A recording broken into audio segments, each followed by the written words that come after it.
Hi, I'm Richard Niles, taking you into the music with another fabulous edition of The Arrangers. Tonight we're exchanging the world of easy listening and elevator music for some very elevating jazz in the company of one of the most creative and innovative musicians of the 20th century. Frank Sinatra called him the most significant figure of the modern jazz age, Mr. Stan Kenton. There's no one subject that encompasses so many things that contribute toward the development and the maturity of the human mind as jazz music does. Stan Kenton reinvented the big jazz band by innovatively combining Afro-Cuban rhythms, classical compositional elements, and of course the straight jazz music. He never belonged, in a sense, in the mainstream of jazz, and he was always accused of not having enough of a beat, not having enough rhythm. And he really explored all sorts of other avenues. He was 6'5" or 6", looked like a big stork in front of the band with the arms spread in all directions, and he literally drove that band. There's a certain thing that takes place in jazz that helps us become aware of the common pattern of all of our personalities somehow. Whether we speak the same language or not, it doesn't make any difference. If you appreciate jazz, there's a certain bringing together of people that is done through the playing of jazz that is something that all of us need.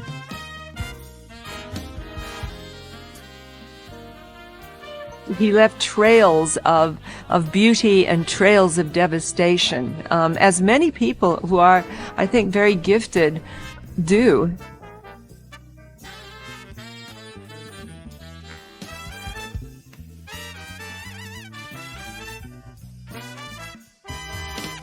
Stan Kenton was an intellectual, and great intellects are never easily understood. His music has caused more controversy and disagreement than any other big band. To his critics, it was too loud, too heavy, and too pretentious. But to his legions of ultra-loyal fans, Kenton was exciting, creative, lush, exotic, and serious ear candy. To the music lover who looks for something beyond mere entertainment, Kenton must stand as a hero for his lifelong crusade to push the envelope of music against enormous critical and financial pressure.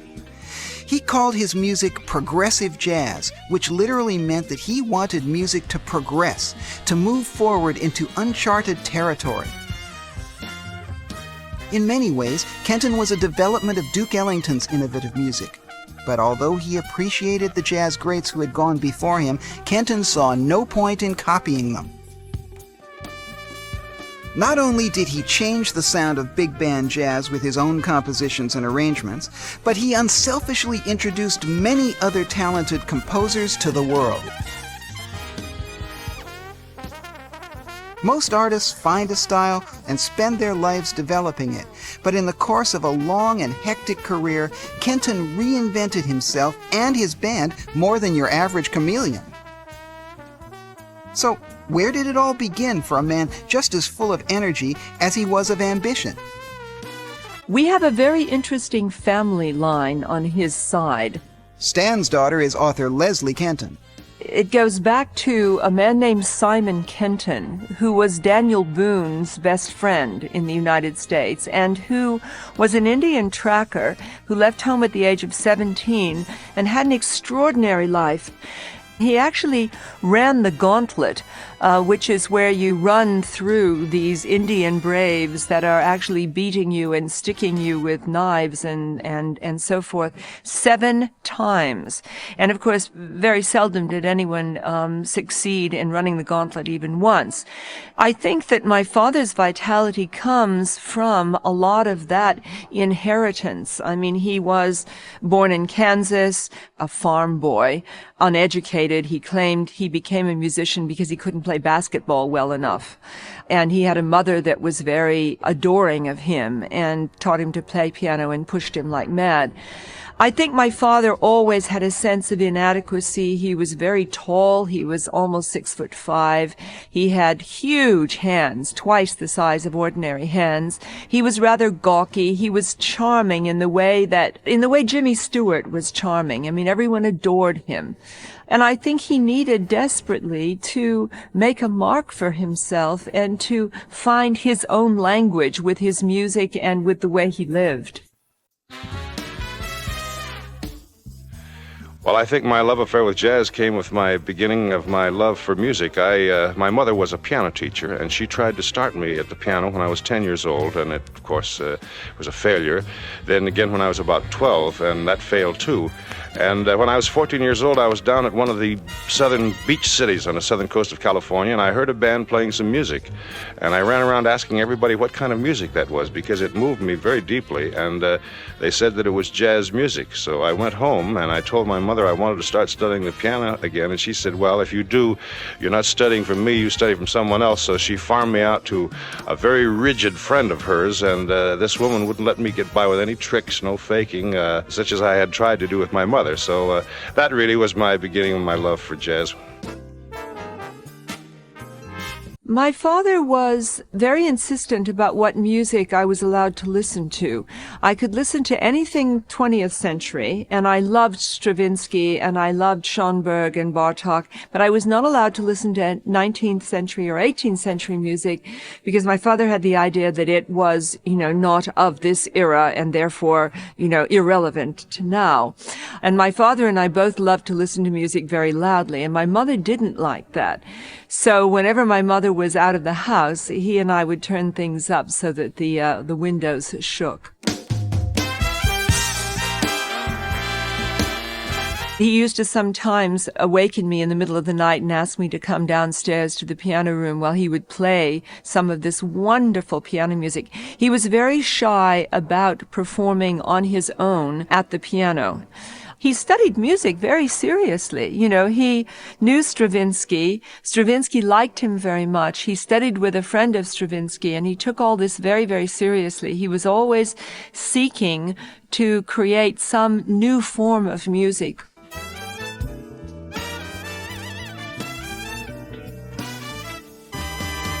Clearly a more than proficient pianist, Kenton's early lessons were with Earl Hines, who saw his prodigious young student in a hotel room using a cane-backed chair with a masonite seat for a keyboard. Both of them had such a sure sense of pitch that they didn't need an actual piano. Whether or not Stan Kenton was, as one critic famously cited, a pox on the house of jazz, remained a heated debate throughout his career and beyond. His heart lay in the future of jazz, and he never allowed himself or his audience to dwell in nostalgia. The influence of contemporary classical music on his work is huge. Just as the work of Stravinsky and Milhaud would occasionally bridge the gap between classical and jazz music, Kenton, coming from the jazz side, met them more than halfway. In the age of Count Basie, critics always claimed the Kenton band didn't swing. With drummers like Shelly Manne and percussionists like Carlos Vidal, this criticism holds less water than a broken colander. It's also totally missing the point. Saying Kenton doesn't swing is a bit like saying David Beckham isn't a very good goalie. Stan Kenton's unique vision of the future of music was focused on more than mere swing. Here's Stan giving his definition of jazz. I don't think there's anything more confusing than the word jazz and what it means to various different people and the cults and the different facets of the music. There are people that argue that nothing is jazz other than the early forms of Dixieland, those we like to think of as the purists. There are people that think that swing music, jazz, was born and ended with swing music, and then there are people that think that jazz also comes in more advanced forms. Michael Spark is a Kenton scholar and enthusiast. Most jazz band leaders wanted to swing. That was their ultimate goal, and it was the thing by which the critics often measured the bands. But Stan had different goals. Swinging wasn't his main aim in life. His music often pulsated to a regular beat, but the Kenton sound, it was too heavy to attain a light swing. I think the criticism which comes from the jazz world and jazz musicians really is that the band never swung. Arranger Alan Ferguson worked with the Kenton Band. They overlooked the fact that a great amount of that was a contribution, even though maybe it didn't swing like Count Basie at the time. It was a new direction. The trombone player, Eddie Burt, told me that one time in 1948, they were really squashed together on a small bandstand. And because of that, they could interact and hear each other better than usual. And suddenly, the band found itself swinging. And Stan stopped the band and said something like, "Gentlemen, this is not Count Basie, this is Stan Kenton."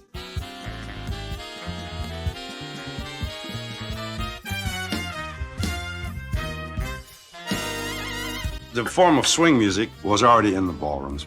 So it was my idea to get it out of the ballroom and get it into the concert hall, really, because we were too restricted in trying to play dance music. And I don't believe that when you play music as music that must serve a function, you have to remember what the function is. You don't have complete musical freedom. We used to get into a lot of trouble. We'd record this music and people would want to hear it, and they'd be in a ballroom, and of course, we'd have to satisfy these requests, and a lot of the music, as I say, you couldn't dance to it unless you were some creative person. So we would sometimes have some real hot controversies in the ballroom because people couldn't dance to it and the other people wanted to hear it, and in fact, we had a couple of fights start one time. Those fights broke out right from the beginning in the early 40s when Stan Kenton began his quest to push the boundaries of what we think of as entertaining music with his first band called Artistry in Rhythm. With a combination of hit songs with singers June Christy and Anita O'Day, and his own exciting compositions and arrangements, he affirmed what we musicians have known all along. Give them the chance to hear good music and audiences will enjoy it. Music didn't have to play second fiddle to the latest dance moves. This was music people could sit down, listen to, and be amazed. Perhaps the most startling feature was the sheer volume of the Kenton Band. In 1947, he boosted the sections to accommodate 5 trumpets, 5 trombones, and 5 saxes. Screaming walls of brass and wind, blowing as hard as they possibly could and threatening many a young eardrum. It was Eddie London who said that every Kenton record sounds as though Stan signed up 300 men for the date and they were all on time. Kids are going haywire over the sheer noise of this band, Barry Ulanoff wrote in Metronome magazine. There's a danger of an entire generation growing up with the idea that jazz and the atom bomb are essentially the same natural phenomenon. But, as Stan says, his desire for volume wasn't always a matter of taste. I personally sometimes don't think of the music as being so loud, and I will forget that it is strong until some person that is not conditioned to the music is placed in front of the band, maybe a small club, and if they are not conditioned to the sound of the band, sometimes it will be a little frightening to them. I like to have the fellows blow to what we call getting a full-bodied sound and the most out of their instrument, and I like to hear the lower parts just as strong as the upper parts because I think that that's the way we get a harmonic balance. A rather comical thing that's happened a few years ago with the band. Started having trouble hearing the band. It seemed like it was having a dull sound, you know, and I accused it, or rather I blamed it on the acoustics of the place, and then we moved to another place and it still sounded that way, and I kept telling the fellows that they were not blowing their parts to an even balance and that they should blow stronger and to a fuller sound and so forth. And this went on for a couple of weeks until finally one of the trombone players one night took me aside and he said, "Stan, I want to talk to you a little bit." He says, "I don't know whether you realize it or not, but," he says, "we are blowing stronger than we've ever blown in the band before." And he said, "I just wonder if could there be something wrong?" He said, "Do you suppose you're having trouble with your ears or something?" Because he says, "Sincerely, we are really straining." And so I started worrying about the thing. I went home and started working on my ears. And of course, as would happen, I had quite a collection of wax and so forth in my ears. I removed that, and would you believe it, Steve, the next night I went back to work, I couldn't stand to stand in front of the band. It was so strong. Steve Vos is a musical broadcaster and fan of Stan Kenton. I did an interview with Kenton's trumpet player Jack Sheldon. He's quite a short, tubby fellow. Jack told me that there were so many guys in the band that you didn't really have to play the music. He said that it was such a lot of noise going on, they couldn't tell whether you were playing or not. And there was Stan wanting louder and louder and higher. I guess some of the guys must have played the music. Stan wanted each of his 5-man sections, and most bands didn't have 5 men in each of the 3 main sections, the trumpets, trombones and saxophones. He wanted each of his sections to stand on its own. He used what is being called a soloistic approach, so that each section could play section solos. In the 1950s, Kenton went even further with his brass sound, adding a couple of French horns to the mix. But the real innovation came in 1960 when he introduced a brand new instrument to the band, a forward-pointing French horn called the mellophonium. The mellophoniums filled the oral gap between the trumpets and the trombones. Unfortunately, the instrument itself had problems. It was a new instrument, and all the problems hadn't been ironed out. So that when it was played, no one was ever quite sure what would emerge. Because it was a new instrument, no one really wanted to play it, and it was mostly trumpet players. Now, there was always rivalry between the mellophoniums and the rest of the band, particularly the trumpet section, because the mellophonium players had their eyes on the trumpets, who were always regarded as the peak men in the orchestra. So the trumpet players resented them because they knew that their chairs were always on the line. And also the mellophoniums could play even louder than the trumpets when they wanted. But Kenton loved the sound. He preferred the mellophoniums to the French horns because the mellophoniums could shout, and Kenton liked his band to be able to shout. The French horns were too weak for him. He also thought that the mellophoniums could make a lot more of a jazz sound than the French horn could. The mellophoniums, they were specially designed for the Kenton band, actually. Steve Vos is a musical broadcaster and fan of Stan Kenton. And they were very difficult to keep in pitch. And the mellophonium players used to hang about together in a little group of 4, like the outcasts that they were. Kenton was very proud of the instrument and liked to show it off. And he was enraged once when he arrived at a hotel where the band were playing that night. He arrived in the early evening during the happy hour at the bar. And the mellophonium players had all gone into the bar and got loaded, and then had sat by the swimming pool, and after a bit they decided to throw their instruments into the pool because they made a very satisfying glug-glug gurgling noise as they sank to the bottom. And unfortunately, in the middle of this, they were all falling about laughing, and Kenton walked in. He'd just arrived, and of course there was a terrible row about that. Otherwise, the main use for the mellophoniums was that the players used them as, they used the cases as card tables. They were very good for playing cards on.